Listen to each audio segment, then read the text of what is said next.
গত পর্ব থেকেই আপনাদের শিটং সাইট সিইং করাচ্ছি। আজ আপনাদের নামথিং পোখরি দেখাবো। একটু বিস্তারিতভাবেই দেখাচ্ছি, তাই একটু ধীরে এগোচ্ছি। আগের পর্বে আপনাদের অহলদারা ঘুরিয়ে দেখিয়েছি, অহলদারার অনবদ্য সূর্যোদয়ও দেখিয়েছি। যারা পর্বটা দেখেননি তারা সত্যিই মিস করেছেন। ভিডিওটার লিংক আই বোতামে দিয়ে দিলাম, দেখে নিন। প্রথম থেকে সবকটা পর্ব দেখার জন্য চ্যানেলে গিয়ে অরেঞ্জ ট্যুরে শিটং প্লেলিস্টে ক্লিক করুন। তাহলে আর কথা নয়, চলুন নামথিং পোখরি।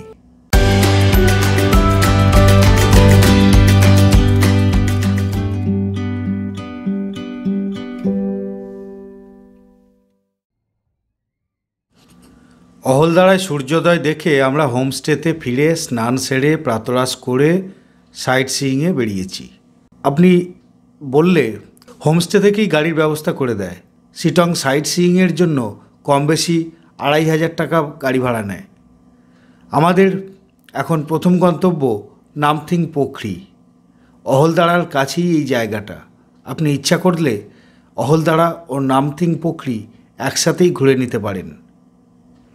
কথা বলতে বলতে আমরা চলে এসেছি নামথিং পোখরিতে।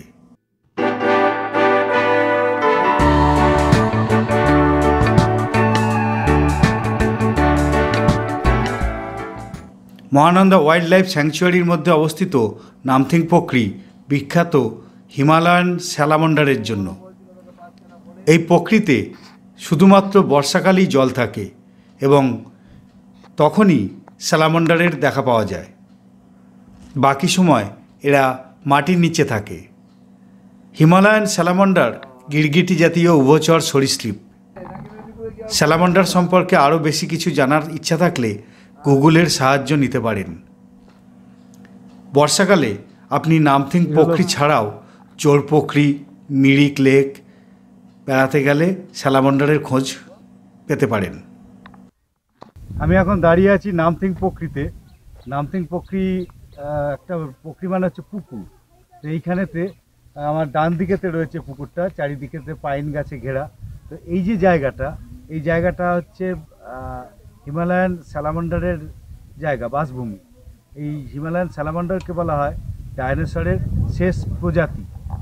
তো এখানেতে যখন জল থাকে ওরা মূলত ওই উভচর জল যেসব জায়গাতে থাকে সেসব জায়গাতে থাকে। মিরিকেতে কিছু স্যালামান্ডার দেখতে পাওয়া যায়, এখানেও দেখতে পাওয়া যায়। এখন হয়তো আমরা দেখতে পাবো না, তবুও একটু দেখিয়ে দিচ্ছি জায়গাটা।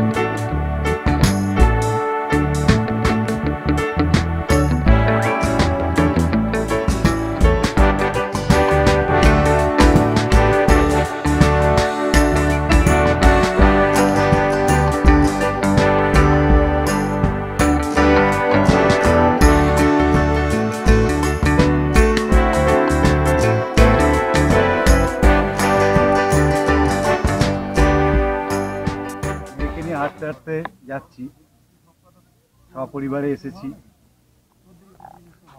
রাশি আমার সঙ্গ নিয়েছে। চারিদিকে পাইন গাছে মোড়া একটা জায়গা, সত্যি অসাধারণ লাগছে।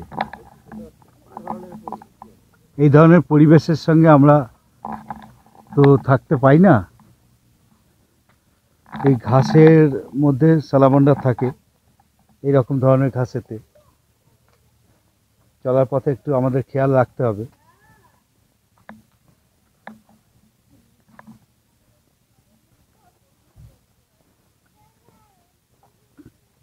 ওই রাস্তা দুভাগ হয়ে গেছে। নিচের দিকটা দিয়ে আমরা একটু গিয়ে দেখি যদি পাওয়া যায়।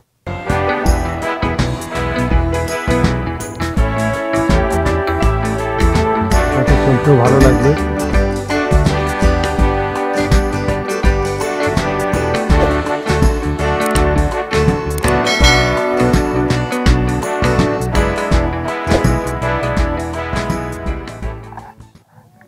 এখানে প্রচুর পরিমাণ পাখি পাওয়া যায়, পাখি ডাকছেও। খুব লম্বা লম্বা গাছ।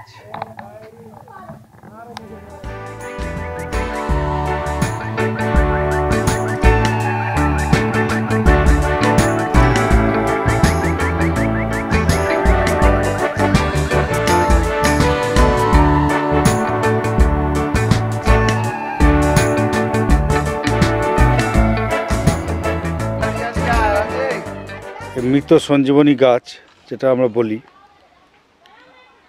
এই যে সেই গাছ। অনেকেই বাড়িতে শুকনো অবস্থায় কিনে এনে রাখে।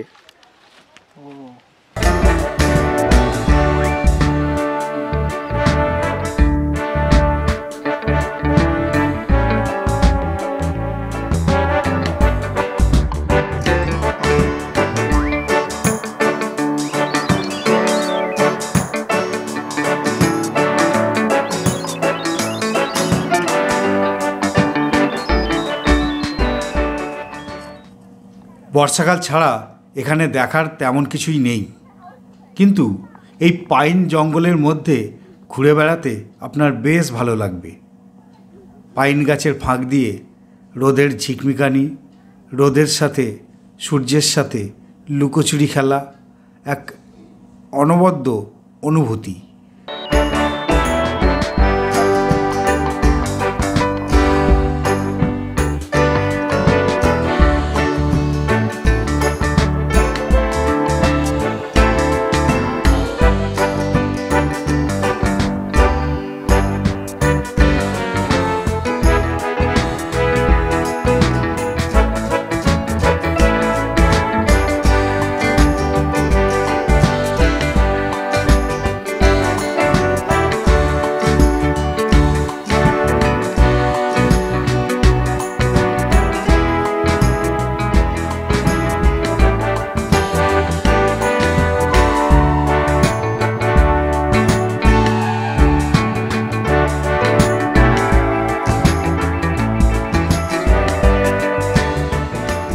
নামথিং প্রকৃতিতে আমরা তো অনেক খোঁজাখুঁজি করলাম, কিন্তু পেলাম না। এবার একটু উপরের দিকে যাই, দেখি কীরকম পরিস্থিতি হয়।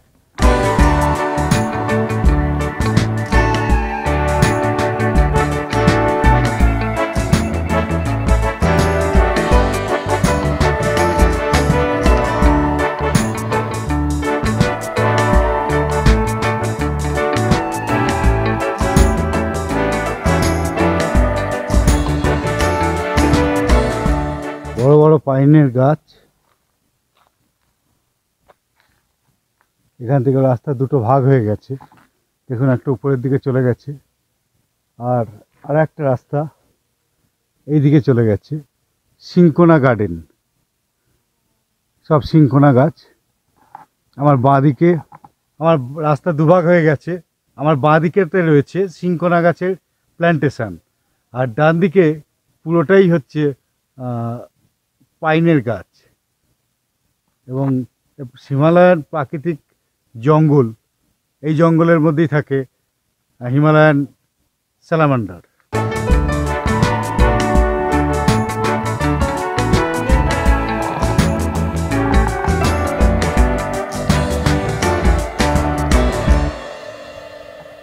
দেখুন প্রাকৃতিক জঙ্গলে আমাদের মতো সভ্য লোকেদের সভ্যতার নিদর্শন। চারিদিকে প্লাস্টিক, চিপস, লজেন্সের প্যাকেট, গুটকার প্যাকেট।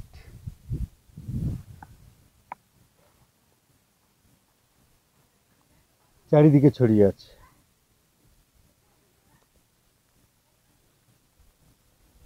জানি না এই সমস্ত জিনিসগুলো টুরিস্টরা ফেলেছে কিনা, সম্ভবত টুরিস্টরাই ফেলেছে, কারণ লোকাল যারা পাহাড়ি লোক কাজকর্ম করে, সিনকোনা প্ল্যান্টেশনে কাজ করে, তারা এই সমস্তগুলো এখানেতে বসে খাবে বলে আমার মনে হয় না।